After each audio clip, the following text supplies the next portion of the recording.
For a long time I used to wonder what a sculpture was or what they were for, and only recently I answered it for myself.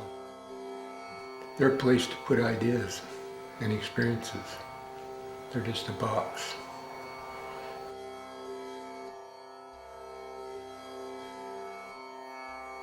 Viewer is encouraged to figure it out for themselves and relate to it. And you could relate to it with your body physically or with your mind, or you might see something that would, in a piece that would give you the sense of access, say a stair step or something.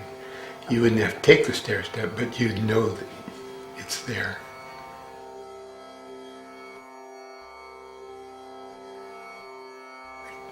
I initially made paintings with the idea that they had to be totally non-objective. In fact, the phrase is abstract expressionism. So it was wildly thrown paint and great gestures. And it was sometime before I came up with the idea you had to let people into your work. And I think that was part of this move to trying to make public work, trying to make work accessible.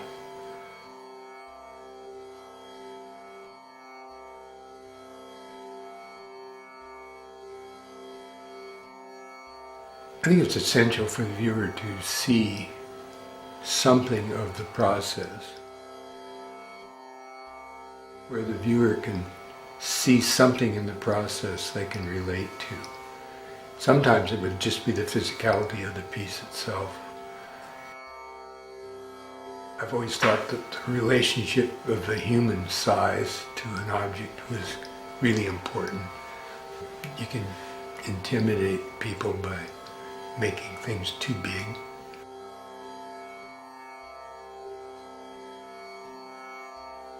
One of the nice things about my work for me now is that it's growing, it keeps moving. I keep finding new things.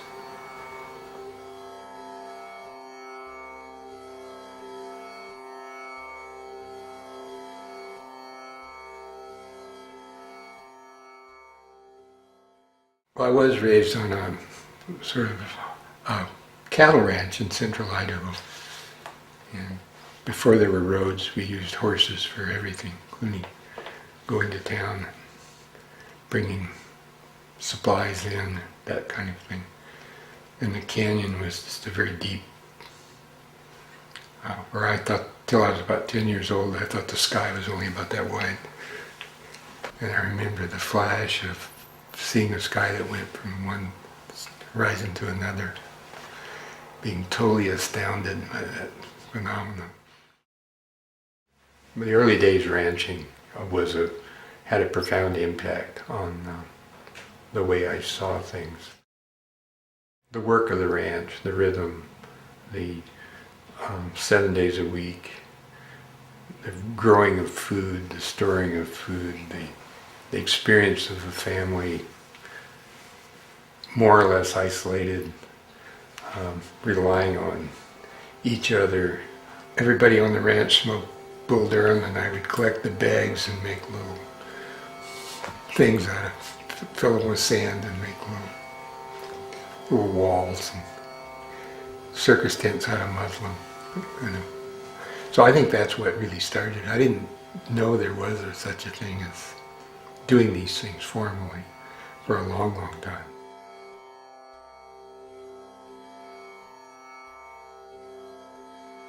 And of course the Northwest was initially that kind of nurturing of feeling comforted by these rocks and the steep hills, and it became apparent that I could develop taking advantage of these attitudes, and that led to backpacking and climbing and exploring the Northwest.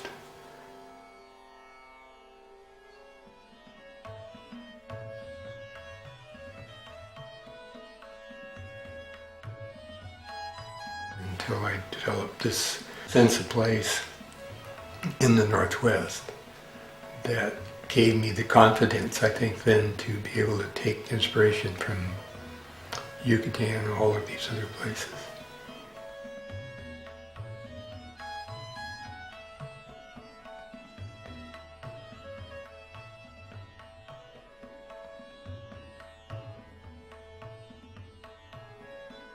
And then the travel falls from that. For a long time it was just being impressed with ruins and trying to make drawings or photographs and in some way attempt to incorporate them into the work. And later on, though, it becomes much more than that. I don't need the visual clues. I get a feeling from relating the experience to the object. And it really doesn't have to look like what I saw, but it brings up some part of that experience. Then it was easy enough once I established this working of being able to relate to a landscape or to a situation and using that as the impulse for a work. Once I had that worked out, then I could go to Yucatan or Nepal or anywhere else and be able to have these experiences that would then feed the work.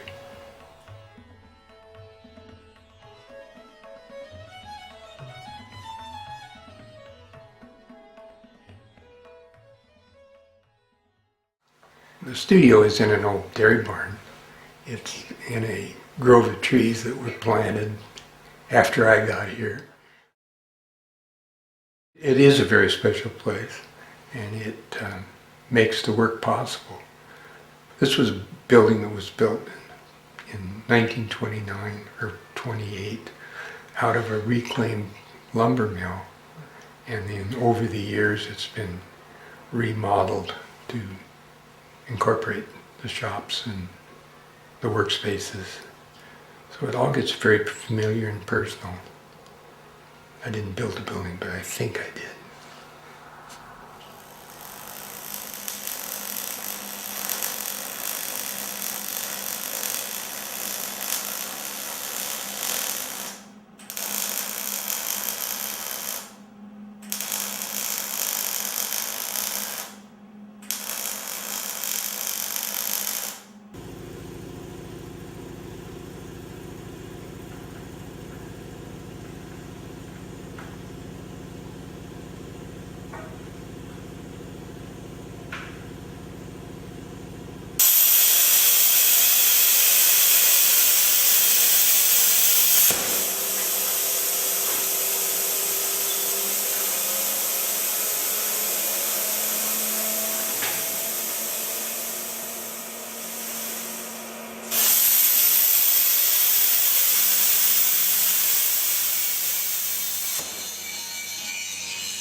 The working process for making objects has changed considerably.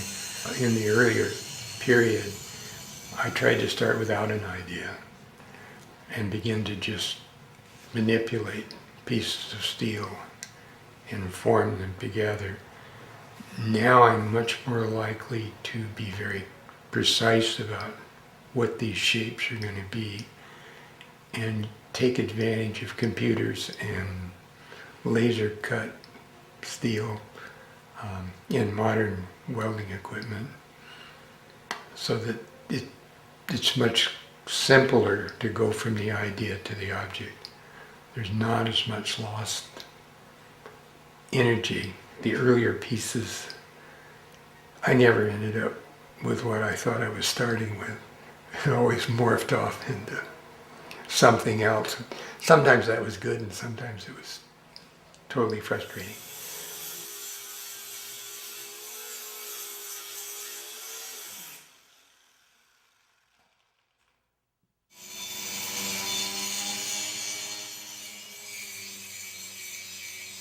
And with stainless steel, the surface becomes almost everything because it can refract and cut light and show the forms and become almost like drawing.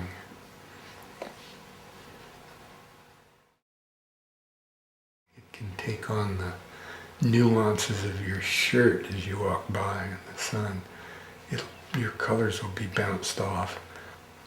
It's just a great vehicle for being much more of a container for whatever your mood or your ideas, or the mood of the landscape it's in, or the mood of the day. Stainless will change. On a cloudy day, it's much, much different than it is on a sunny day. Sun early in the day makes it totally different than the sun late in the day. So stainless ends up being a material that is easily susceptible to manipulation. I've always kept sketchbooks. They're a very important way to keep track of ideas, and lots of times the work gets reevaluated, not from the object that was created at the time, but by accident finding the sketchbook where that impulse came from and saying, this could have been done quite differently, and then pushing out again using that same impulse.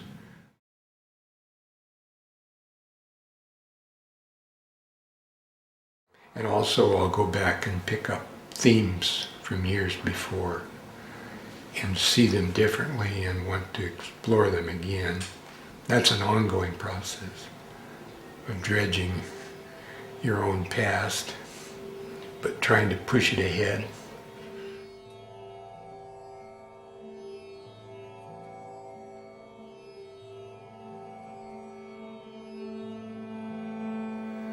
I want to feel like I'm contributing to an experience.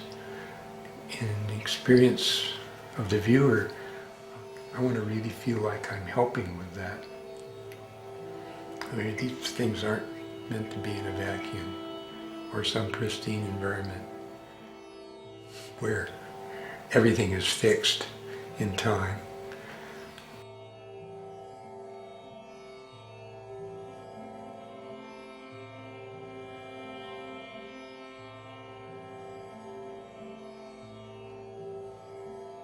My interest in this whole area is to communicate, to let things grow for the viewer, and for me, so I can move ahead.